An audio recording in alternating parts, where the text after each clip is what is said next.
Hello everyone. तो आज हम लोग बात करेंगे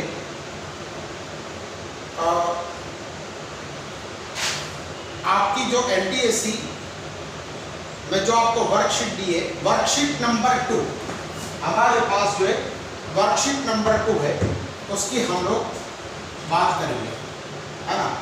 तो अब पहला जो चीज़ है वो आपके पास है electric iron uses the wire of alloy S. They do not oxidize at high temperature. They do not burn at high temperatures. Both one and two, neither one. अब इलेक्ट्रिक आयन जो है ना, वो इलेक्ट्रिक आयन उसका temperature कैसा होगा? High temperature. High temperature पे electric ion जो है हाई टेम्परेचर पे उसके जो वायर्स है ना, वो वायर भी हाई टेम्परेचर को गेन करेंगे। तो यहाँ पर उसका ऑक्सीडेशन भी नहीं होना चाहिए। अगर एलॉय जो है उसका ऑक्सीडेशन हो गया तो ये एलॉय अपनी प्रॉपर्टी को लूज करेगा टू कैरी द करंट, तो उसका ऑक्सीडेशन भी नहीं होना चाहिए हाई टेम्परेचर पे, और वो उसका मेल्टिंग भी नहीं होना चाहिए या बर्निंग भी नहीं होना चाहिए। तो हाई टेम्परेचर पे उसका बर्निंग भी नहीं होना चाहिए। मतलब यहाँ पर जो है अगर आप हाई टेम्परेचर आयन में जो अगर आप यूज करते हो तो उनके अंदर क्या क्वालिटी होनी चाहिए? जो एलॉय आप यूज करते हो, जैसे आयन के अंदर जो वायर्स होते हैं ना, ये वायर्स किसके बने हुए थे? Alloy. Alloy is what do you mean by alloy? That is solid solution. Alloy का मतलब क्या होता है बेटा? सॉलिड सॉल्यूशन ऑफ मेटल्स, है ना। ये दो मेटल को एक साथ में मिला देंगे ना, तो उससे हमको क्या बनेगा? तो उससे हमको जो है एलॉय बनेगा, है ना। तो ये वाला जो एलॉय बनेगा, ये एलॉय के अंदर क्या क्वालिटी होनी चाहिए? तो सबसे पहला तो जो है वो एलॉय के अंदर जो क्वालिटी होनी चाहिए वो हाई टेम्परेचर को रेजिस्ट, हाई टेम्परेचर पे जो है उसका ऑक्सीडेशन नहीं होना चाहिए, और दूसरा जो है यहाँ पर उसको बर्निंग भी नहीं होना चाहिए। So which option is correct? Option number 3 is the correct one. तो यहाँ पर आपका ऑप्शन नंबर 3 जो है वो करेक्ट हो जाएगा। तो यहाँ पर electric iron uses the wire of alloys as they do not oxidise at high temperature and they do not burn at high temperature. तो ये वाला आपका ऑप्शन नंबर 1 हुआ कि यहाँ पर आपका ऑप्शन नंबर 3 करेक्ट है ना। ये वर्कशीट नंबर 2 है, वर्कशीट 2 है। अब देखिए सेकंड क्वेश्चन जो है आपके पास वो है to increase the resistance in the network, one is to connect any given resistance in parallel series 1 and or 2 और ओनली 1। अब देखिए बेटा, अगर आपने यहाँ पर ये सीरीज कनेक्शंस में सारे रेजिस्टेंस को जोड़ दिए तो इसका रेजिस्टेंस कितना हो जाएगा? R1 plus R2 plus up to we can say Rn, ये वाला सीरीज में हो जाएगा। और यहाँ पर क्या हो जाएगा? If you connect the resistances in parallel, ये वाला आपने पैरेलल में कनेक्ट कर दिया, ये वाला आपने पैरेलल में कनेक्ट कर दिया, तो यहाँ पर रेजिस्टेंस R1 है, यहाँ पर R2 है और यहाँ पर R3 है। तो what is the final resistance? 1 upon R is equal to 1 upon R1 plus 1 upon R2 plus we can say 1 upon R3। तो आप देखोगे ना, तो अगर सीरीज में अगर किसी भी रेजिस्टेंस को कनेक्ट किया गया तो उसका रेजिस्टेंस आपको बढ़ा हुआ मिलेगा। किससे बड़ा मिलेगा? R1 से भी, R2 से भी और R3 से भी या Rn से भी जो है आपको बड़ा हुआ जो है ये रेजिस्टेंस मिलेगा। लेकिन अगर आप जो है for example if you take the resistance as 1 upon R is equal to 1 upon R1 plus 1 upon R2, तो ये R जो है ना, जितने रेजिस्टेंसेस आप बढ़ाओगे ना उतना value of R will get decreased, है ना। तो ये वाला जो है आपका वैल्यू जो है कम हो जाएगा, because I simply say that 1 upon R is equal to 1 upon 5 plus 1 upon 2। अगर हम लोग लेते हैं ये वाला फॉर एग्जाम्पल, तो देखिए 1 अपॉन R, अगर यहाँ पर हम लोग 10 LCM लेते हैं, है ना, तो ये वाला 2 और यहाँ पर आपके पास कितना हो जाएगा? ये 2 1 2 और 5 1 5। सो ये वाला आपके पास हो जाएगा 1 upon R is equal to 7 upon 10। तो ये वाला R इज इक्वल टू कितना लेगा? 10/7। अब आप इसको देखिए, 1 अपॉन 2 का मतलब क्या हुआ? 0.2। 1 अपॉन 5 का मतलब क्या हुआ? 0.2 हुआ ना। 1 डिवाइडेड बाय 5 कीजिए, कितना आ रहा है? यहाँ पर 0.2 आ जाएगा ना, है ना। तो ये वाला आपके पास 0.2 आ रहा है। ये 1 को डिवाइड कीजिए 2 से, ये वाला कितना आ रहा है? 0.5। अब इसको डिवाइड कीजिए 10/7, तो 7 1 जा 7 और यहाँ पर आपके पास कितना आ रहा है? ये वाला 5 2 10, और ये 2 1 जा 2 और ये वाला आपके पास आ रहा है 5। तो ये वाला आ जाएगा 1/r is equal to 1/10 we can say 7/10। तो इसको इन्वर्ट इनटू अगर हम लोग लेंगे तो ये वाला आपके पास आ जाएगा। तो ये वाला जो है आपके पास रेजिस्टेंस क्या हो जाएगा, विल गेट रिड्यूस्ड, है ना। तो ये वाला कितना हो जाएगा, तो to increase the resistance in a network one is to connect only the any given resistance in series, है ना।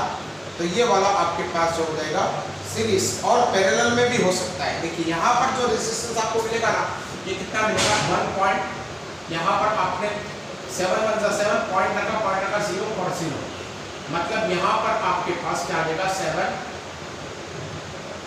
ये वाला आपके पास आ जाएगा 3074, मतलब ये वाला रेजिस्टेंस आपको 1.4 मिल रहा है, मतलब ये वाला रेजिस्टेंस भी इंक्रीज हुआ। तो आपको क्या करना होगा, तो to increase the resistance in a network, तो यहाँ पर जो है आपको क्या लिखना पड़ेगा, कैन बी 1 और 2। तो यहाँ पर भाई ऑप्शन नंबर कौन सा करेक्ट है आपका, 3 ऑप्शन। तो पैरेलल में भी जो है उसका रेजिस्टेंस फाइनल बढ़ जाता है, सीरीज में भी उसका रेजिस्टेंस आप बढ़ जाता है। पहले आप क्वेश्चन को पढ़िएगा, है ना, फिर उसके बाद जो है क्वेश्चन नंबर 3 को हम लोग बात करेंगे। A body records that 4000 joule of work is required to transfer 10 coulomb of the charge between 2 points of the resistor 5 ohm. The current passing through it is, है ना। तो दिख रहा है बेटा आपको बराबर, चलिए बढ़िया। तो अब हम लोग जो है बात करेंगे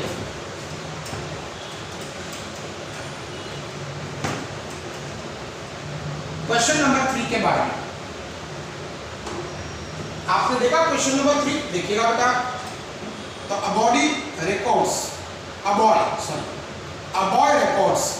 400 joule of energy, मतलब यहाँ पर a boy records 400 joule of work is required to transfer 10 coulomb of the charge between 2 points of the resistor of 50 ohm. The current passing through it. तो बॉय जो है यहाँ पर ये मेजर करता है कि उसको कितना वर्क चाहिए, 4000 जूल वर्क चाहिए, है ना। यहाँ पर 4000 joule of work is required to transfer the charge of 10 coulomb between 2 points, ये वाला और ये वाला, तो बिटवीन 2 पॉइंट्स, है ना, ऑफ रेजिस्टर आपके पास कितना हो जाएगा 50 ओम, है ना। ये वाला आपके पास 50 ओम जितना जो है, तो उस पर करंट कितना पास होगा, इसमें करंट कितना पास होगा। तो बहुत सिंपल है बेटा। देखिए जो बॉय है ना, वो क्या मेजर कर रहा है कि आपको 4000 जूल वर्क चाहिए to transfer this much coulomb of the work. So W is equal to V into Q। क्या ये वाला फॉर्मूला नहीं है हमारे पास, बिल्कुल है। तो अगर यहाँ पर हम लोग इसको 4000 लेंगे तो V is unknown to us and Q is 10, so V is equal to आपके पास 400 वोल्ट आया, मतलब ये पॉइंट A और B के बीच का पोटेंशियल डिफरेंस कितना आ गया आपके पास 400 वोल्ट। ओके, सो यहाँ पर देखिए क्वेश्चन कि हमको इतना वर्क चाहिए, इतना जो है इसको ट्रांसफर करने के लिए, इतना जो है चार्ज को ट्रांसफर करने के लिए। So W is equal to V into Q। So ये वाला आपके पास आ गया इतना। Now we know that V is equal to I into R। So V आपके पास 400 है, देखिए 400 है, I आपको पता नहीं और रेजिस्टेंस आपका 50 ओम इज गिवन, है ना। तो 400 डिवाइडेड बाय आपके पास 50 is given going to be I, so these two will get cancelled। तो यहाँ पर करंट आपको कितना लगेगा 8 एम्पियर, है ना। तो यहाँ पर आपको करंट जो है ये 8 एम्पियर जितना करंट आपको लगेगा। ओके, सो ये वाला आपके पास क्वेश्चन नंबर 3 हुआ। फिर हम लोग बात करेंगे क्वेश्चन नंबर 4 की। The two forms of energy released by a tungsten filament used in the bulb are। अच्छा, अब यहाँ पर जो है ये वाला टंगस्टन फिलामेंट हुआ जो पुराने जमाने में आते थे ना, अभी एलईडी बल्ब नहीं, वो पुराने जमाने में जो आते थे ना, पुराने जमाने में नहीं आते थे वो बल्ब, टंगस्टन बल्ब जो आपके पास आ रहे थे। हाँ सही है, दिख रहा है। तो ये वाले जो पुराने बल्ब थे ना, उसके अंदर अगर आप देखोगे ना तो यहाँ पर करंट चलता है, तो यहाँ पर करंट चलता है तो आपको यहाँ पर लाइट तो मिलती है ना, और साथ साथ में ये बल्ब जो है ना, ये वाला जो है क्या हो जाता है, ये हीट हो जाता है ना। तो ये वाला जो बल्ब होता है ना, ये वाला इसका हीटिंग भी होता है। तो यहाँ पर आपको कौन सी एनर्जी मिल रही है, हीट एनर्जी भी मिल रही है, और ये वाली आपको लाइट भी मिल रही है। अभी तो जो है क्या होता है, जो पफ होता है ना उसको गर्म करने के लिए, जो पफ होता है ना बेटा उसको गर्म करने के लिए ये वाले बल्ब यूज होते हैं, है ना। तो यहाँ पर हीट एनर्जी भी मिलती है और आपको लाइट भी मिलती है। तो देख लेना कौन सा ऑप्शन है जिसके अंदर लाइट एंड हीट मिली है। ऑप्शन नंबर 3 है, सभी ऑप्शन नंबर 3 हो रहे हैं। तो ये वाला आपके पास लाइट एंड हीट है। फिर उसके बाद क्वेश्चन नंबर 5 देखिएगा, क्वेश्चन नंबर आपके पास 5 देखिएगा, the effective resistance between A and B. चलिए ए और बी के बीच में जो है इफेक्टिव रेजिस्टेंस क्या होगा। तो देखिए बेटा यहाँ पर आपके पास ये आपको ऐसा दिया हुआ है, it is given like this, है ना। यहाँ पर ए है, यहाँ पर आपके पास 4 ओम है, यहाँ पर आपके पास 6 ओम है, और यहाँ पर आपके पास पॉइंट भी है। अब ये दोनों को हम लोगों ने एक साथ में ही कनेक्ट कर दिया। ओके, तो ये दोनों को अगर हम लोगों ने एक साथ में ही कनेक्ट कर दिया है तो हम लोग जो है इसको कैसे रखेंगे यहाँ पर।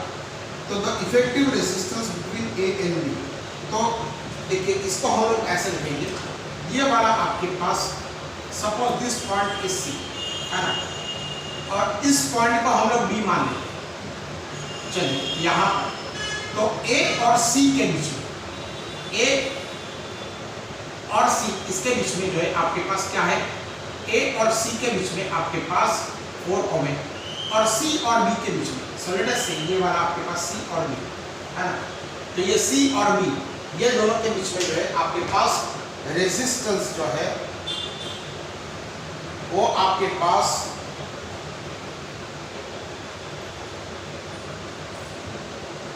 कितना है, तो 6 ओम है। चलिए ये वाला 6 ओम है। अब सी और बी को ऐसे भी कनेक्ट किया गया है, देखिए बहुत बढ़िया क्वेश्चन दिया है, सी और ए बी को ऐसे भी कनेक्ट किया हुआ है। अब देखिएगा यहां से करंट आएगा तो ये करंट को ये 4 ओम का रेजिस्टेंस तो पार करना ही होगा। अब ये इसको 4 ओम का रेजिस्टेंस तो पार करना ही होगा। अब यहां पर जब करंट आएगा ना, when the current comes to this point, यहां से करंट आएगा, तो अब करंट को जाने के लिए, चलिए इसी में हम लोग देखते हैं, ये करंट को जाने के लिए आपके पास ये रास्ता भी है और करंट को जाने के लिए ये रास्ता भी है। तो ऑब्वियसली करंट ये रास्ते से तो कभी भी नहीं जाएगा, क्योंकि यहाँ पर उसको रेजिस्टेंस लग रहा है। अब रेजिस्टेंस होगा तो वो कहाँ से जाएगा, करंट नहीं जाएगा, मतलब करंट ऐसे आएगा और सीधे रास्ते से ऐसे चला जाएगा। मतलब ये वाला जो रेजिस्टेंस है ना, इट इज टोटली इमटेरियल, मतलब कोई इसका मतलब ही नहीं रहता ये रेजिस्टेंस का। क्यों नहीं रहता, रेजिस्टेंस कब होगा, जब करंट उसमें से पास होगा तभी तो रेजिस्टेंस होगा ना। तो ये करंट यहाँ से आएगा और यहाँ से ही चला जाएगा। अब रेजिस्टेंस से तो जाना ही नहीं है उसको, तो यहाँ पर क्या होगा, उसको कितना रेजिस्टेंस लगेगा, उसको 4 ओम जितना ही रेजिस्टेंस वो करंट को फेस करना होगा। ये 6 ओम का रेजिस्टेंस वो फेस ही नहीं करेगा, क्योंकि करंट को जाने के लिए ऑलरेडी एक रास्ता है।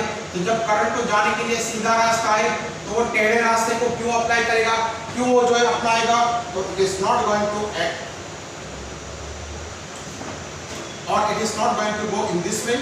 ये वाला जो है आपके पास यही रास्ते से वो चलेगा। अब क्वेश्चन नंबर 6 को देखिए, तो a copper ring is suspended, copper ring is suspended by a thread in a vertical plane. If one end of the magnet is brought horizontally towards the ring, as the ring will move towards the magnet, not change its position, move away from the magnet, and first move towards and then move away from the magnet. देखिए ये वाला जो question है ना, ये magnetism से related है, इसके बारे में मैं आपको पढ़ाऊंगा। ये वाला मैग्नेटिज्म से रिलेटेड है, इसके बारे में मैं आपको पढ़ाऊंगा, है ना। तो ये वाला जो अभी आप समझ लीजिए कि यहाँ पर आपके पास ये नॉर्थ पोल है और ये south pole of the magnet है। अब ये वाला जो है आपके पास एक रिंग है, if you bring this magnet in this direction, तो क्या हो जाएगा मालूम है, यहाँ पर जो है ये नॉर्थ की वजह से यहाँ पर जो करंट चलेगा ना, ये इसमें वो इस डायरेक्शन में चलेगा। किस डायरेक्शन में, ये डायरेक्शन में, मतलब ये वाली आपके पास ये डायरेक्शन में चलेगा। अब ये डायरेक्शन कौन सी होगी, तो ये direction will be anti clockwise direction में करंट चलेगा। अब आप बोलोगे कि ये एंटी क्लॉकवाइज डायरेक्शन में करंट क्यों चलेगा, इसका डिस्कशन हम लोग मैग्नेटिज्म में करेंगे, मतलब अभी और जो थियरी पढ़ानी है ना मैग्नेटिज्म की उसके अंदर हम लोग करेंगे। तो ये वाला भी नॉर्थ पोल हो गया, ये वाला भी नॉर्थ पोल ही बनेगा।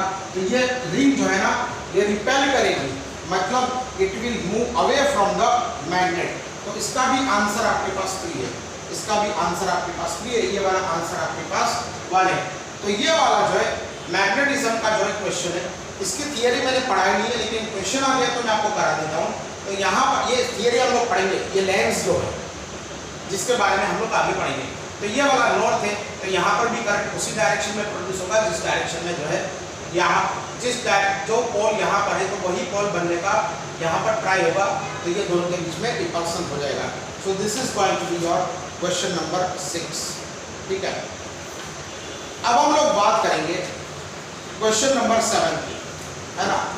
तो क्वेश्चन नंबर 7 देखिएगा, आपकी वर्कशीट में क्वेश्चन नंबर 7 देखिएगा बेटा, सभी लोग क्वेश्चन नंबर 7 देखिएगा। चलिए अब क्वेश्चन नंबर 7 में आपके पास क्या है, तो इन द फॉलोइंग सर्किट्स, सही है ना, दिख रहा है ना, सही है, सही है। तो ये वाला जो है in the following circuits heat produced in the resistor और combination of the resistors connected to the 12 volt battery will be same in all cases, minimum in case number 1, maximum in case number 2, maximum in case. चलिए एक काम करते हैं हम लोग, सारे के सारे उसमें जो है कितना हीट प्रोड्यूस होगा वही देख लेते हैं। तो ये वाला हमारे पास देखिए, यहाँ पर आपके पास 2 ओम का रेजिस्टेंस है और यहाँ पर आपके पास 12 वोल्ट की बैटरी है। अब यहाँ पर आप देखोगे तो ये 12 वोल्ट की बैटरी है और यहाँ पर 2 and 2, देखिए मैं 4 लिख रहा हूँ, है ना बेटा, ये वाला आपके पास टोटल 4 आ जाएगा। और यहाँ पर देखिए 2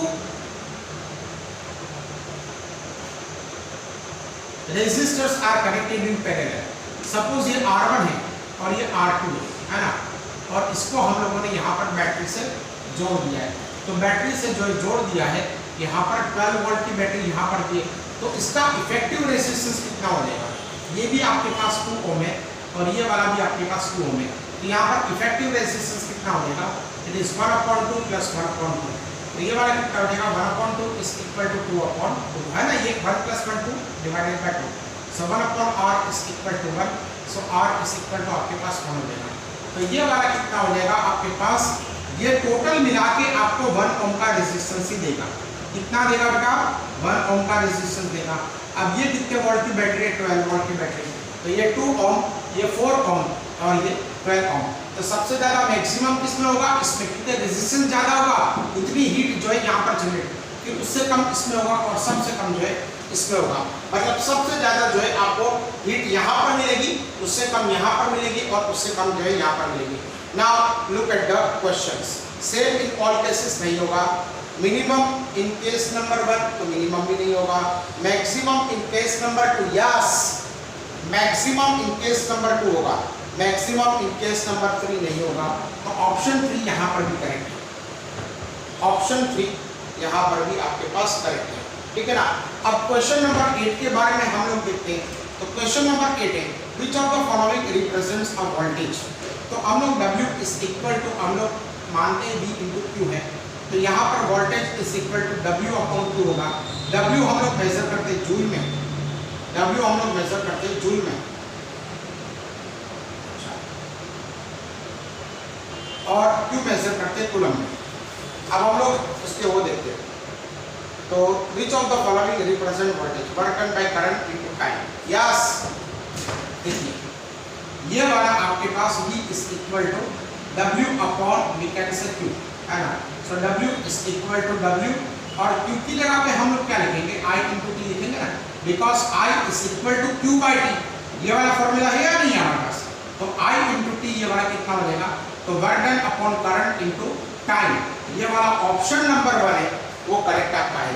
तो work done upon current into time is the correct option. देखिए कहाँ पर लिख दिया हम लोगों ने, W is equal to V into Q। So V is equal to W upon Q। तो W वैसे का वैसा रख दिया। अब हम लोग यहाँ पर लिखेंगे Q की जगह पे I इंटू T। तो ये वाला आपके पास आ जाएगा, कितना आ जाएगा, V is equal to W upon I into T। तो ये वाला आपके पास क्वेश्चन आ गया। फिर हम लोग जो है बात करेंगे, फिर हम लोग जो है बात करेंगे नेक्स्ट। ओके चलिए, तो अब हम लोग नेक्स्ट जो है वो बात करेंगे क्वेश्चन नंबर 9।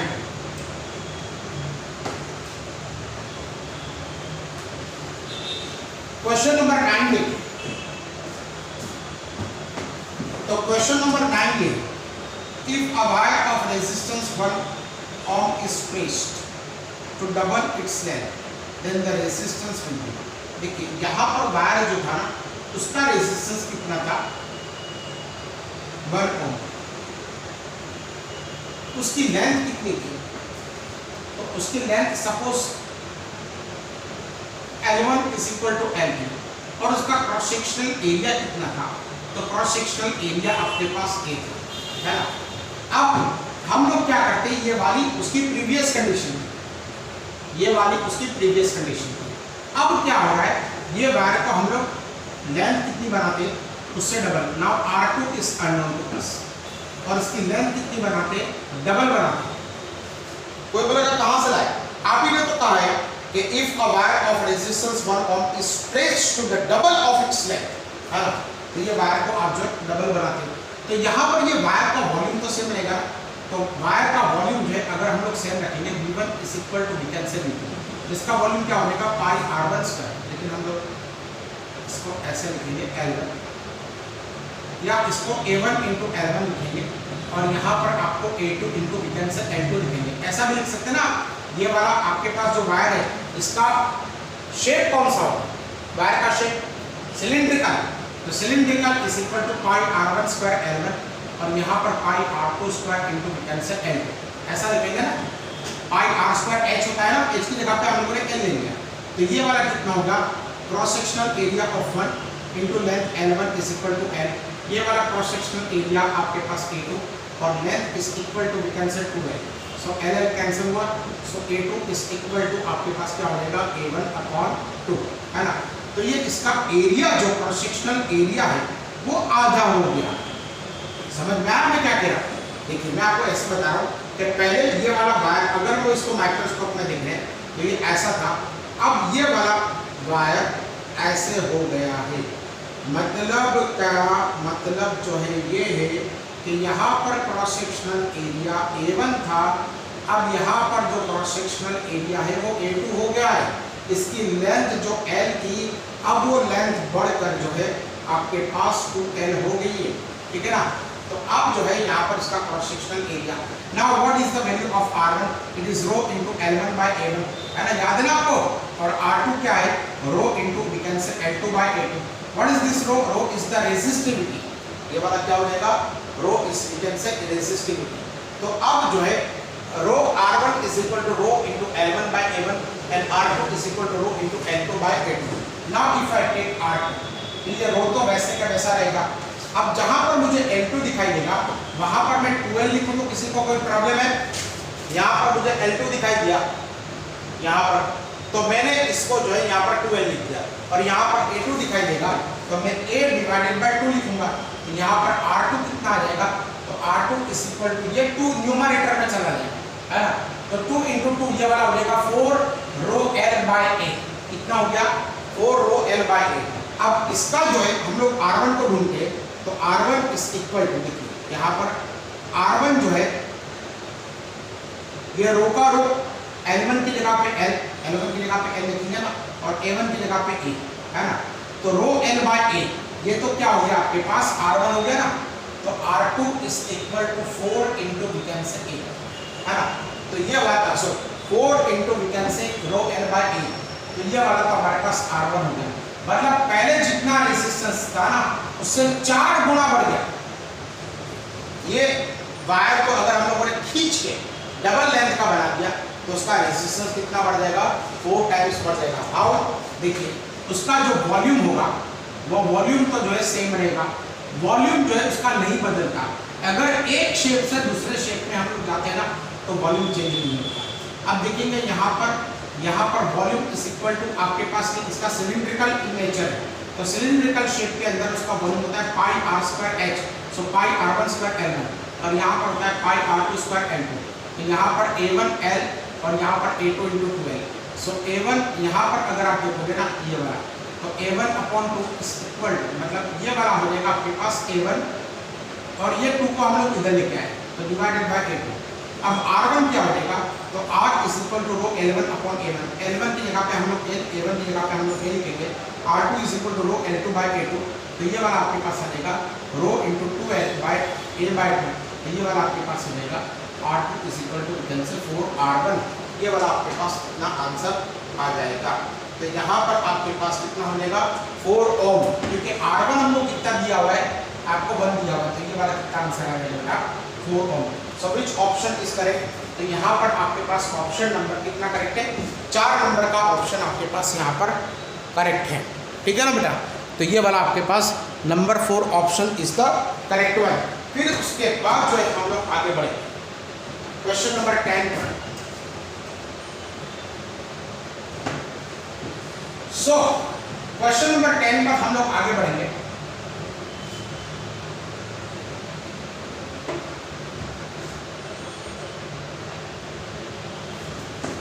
यहाँ पर तो इफ द करंट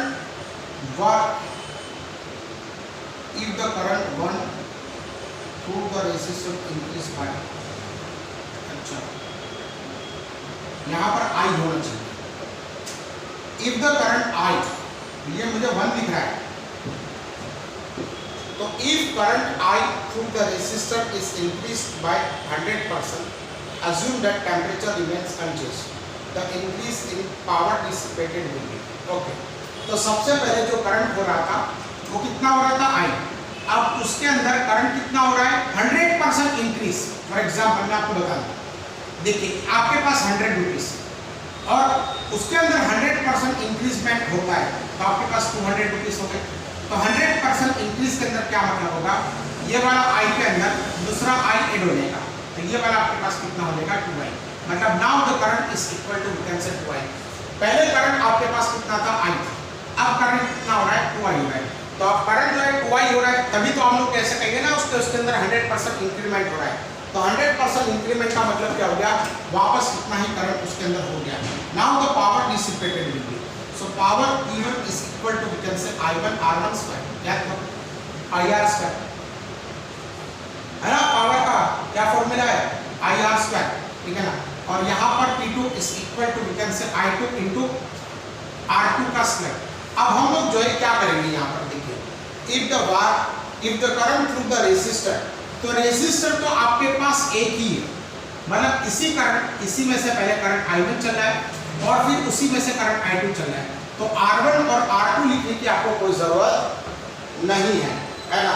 तो यहाँ पर जो है current power is equal to cancel I square, समझना I square yes I square R2, I square R1 और I स्क्वायर R2, तो P1 अपॉन P2, अब ये क्या हो जाएगा I1 का स्क्वायर इंटू R, ये P2 क्या हो जाएगा I2 का square into cancel R1, so this two will get cancel, तो हमारे पास P1 अपॉन P2, अब ये क्या आ जाएगा I का स्क्वायर और ये क्या आ जाएगा 2I का स्क्वायर, है ना, तो P1 upon P2 is equal to I का स्क्वायर अपॉन I2 2I का स्क्वायर, सो ये वाला कितना हो जाएगा P1 by P2 is equal to I square upon cancel 4I का square, so this two will get cancel, so P1 upon P2 is equal to 4 1 upon 4, अब ये 4 को इधर ले जाएंगे तो 4 into P1 is equal to cancel P2, क्या मतलब हुआ, अब पावर कितना कंज्यूम हो गया, पहले जितना हो रहा था उससे 4 गुना,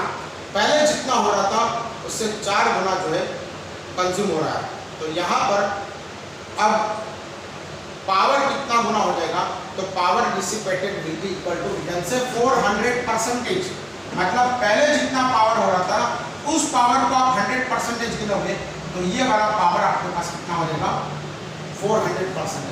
so it is very simple. देखिए क्वेश्चन नंबर 10 में क्या दिया हुआ है, तो क्वेश्चन नंबर 12 में ये 10 में ये दिया हुआ है, if the current I through the resistor is increase by 100%, मतलब 100% इंक्रीमेंट का क्या मतलब हुआ कि वापस जो है उतना ही करंट 100%, जैसे फॉर एग्जांपल आपके पास जो है फॉर एग्जांपल आपका 50 किलोग्राम आपका वेट है ना, 50 किलोग्राम आपका मास।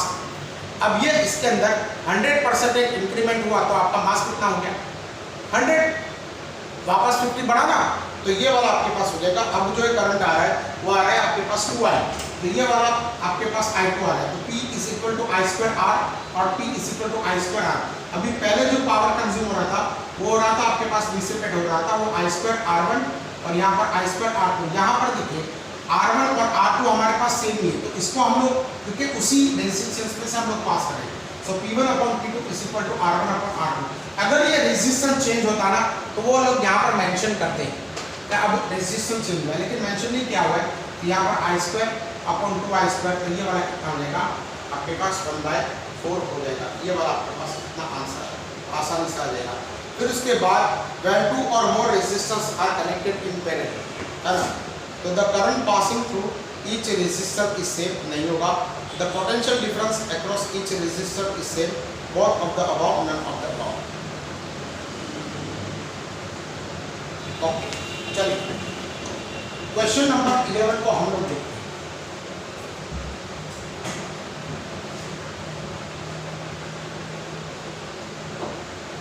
क्वेश्चन नंबर 11 को हम लोग देखते हैं। When 2 or more resistors are connected in parallel, एक रेजिस्टेंस ये, दूसरा ये, तीसरा ये, और इसको हम लोगों ने यहाँ पर कनेक्ट कर दिया एक बैटरी से, तो यहाँ पर करंट कितना पास होगा तो डिपेंड करेगा ये रेजिस्टेंस कितना है। The current passing through each resistor is same नहीं, यहाँ से I1, यहाँ से I2 और यहाँ से I3 पास होगा नहीं। यहाँ पर आपके पास the potential difference across each resistor is same, तो ये पोटेंशियल डिफरेंस यहाँ तो भी रहेगा, यहाँ पर भी रहेगा और यहाँ पर भी रहेगा, ठीक है ना, यहाँ पर भी, यहाँ पर भी, यहाँ पर भी। तो अब देखिए आपके पास क्या लिखा हुआ है, बोथ ऑफ द अबाउ नहीं है। करंट कैसे पास होगा, अगर 2 और ज़्यादा रेजिस्टेंस से अगर हम लोगों ने पैरेलल में कनेक्ट कर दिया है तो वो रेजिस्टेंस क्या सेम है।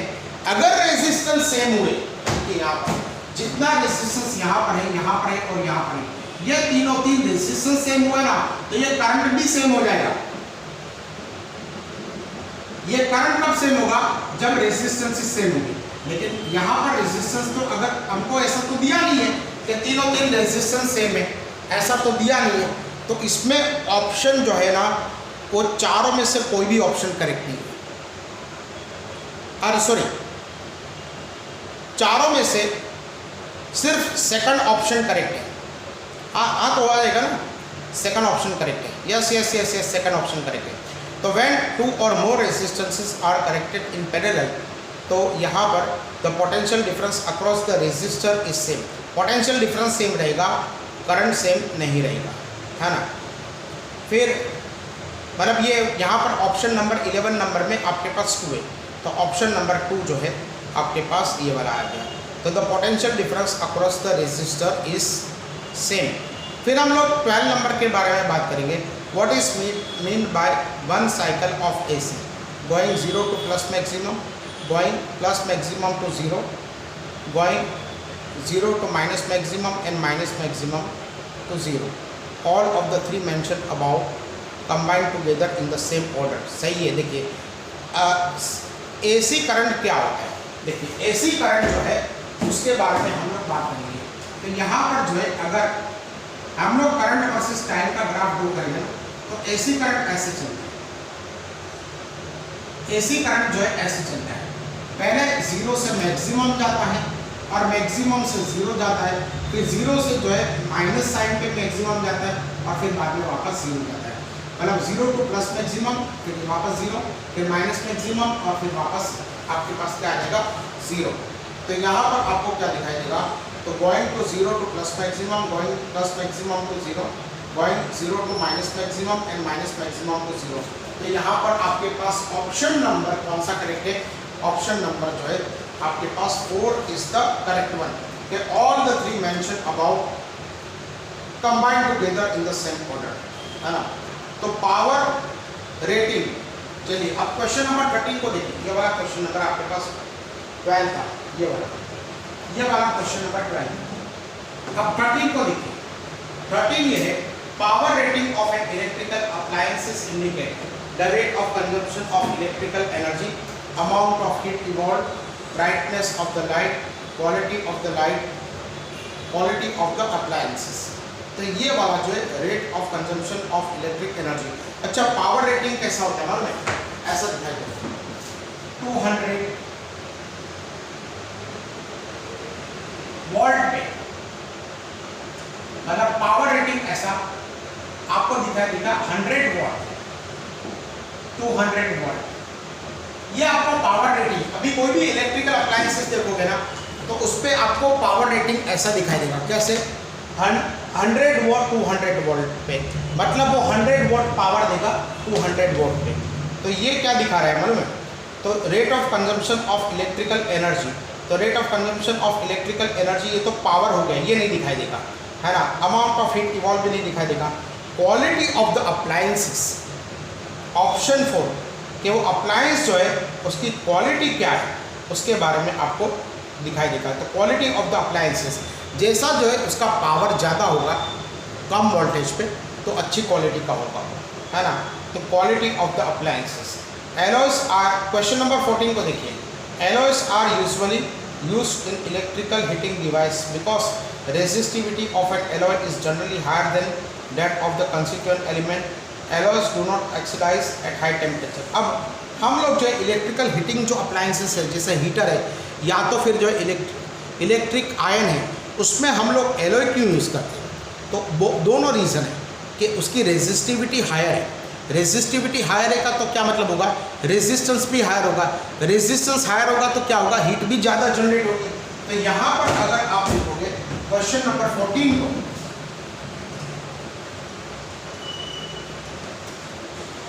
क्वेश्चन नंबर 14 को अगर आप देखोगे तो यहाँ पर आपके पास हो जाएगा R is equal to rho L upon A, ये वाला फॉर्मूला है। अगर ये हायर हुआ तो ये भी हायर हुआ, तो रेजिस्टिविटी हायर हुआ तो ये भी हायर हुआ। अगर H is equal to I square RT, है ना, ये वाला फॉर्मूला है, H is equal to I square RT। तो अगर ये R हायर हुआ तो हीट भी जनरेट ज़्यादा होगी, अगर ये रेजिस्टेंस का वैल्यू ज़्यादा हुआ तो हीट भी ज़्यादा होगी। तो अगर हमारे पास रेजिस्टिविटी ज़्यादा है तो रेजिस्टेंस भी ज़्यादा होगा, रेजिस्टेंस अगर ज़्यादा है तो हीट भी ज़्यादा होगी, तो हीट भी अगर ज़्यादा है तो आपको जो है ज़्यादा एनर्जी मिलेगी। तो ये वाला तो सही है। और एलॉयज जो है ना वो ऑक्सीडाइज नहीं होती एट हाई टेम्परेचर।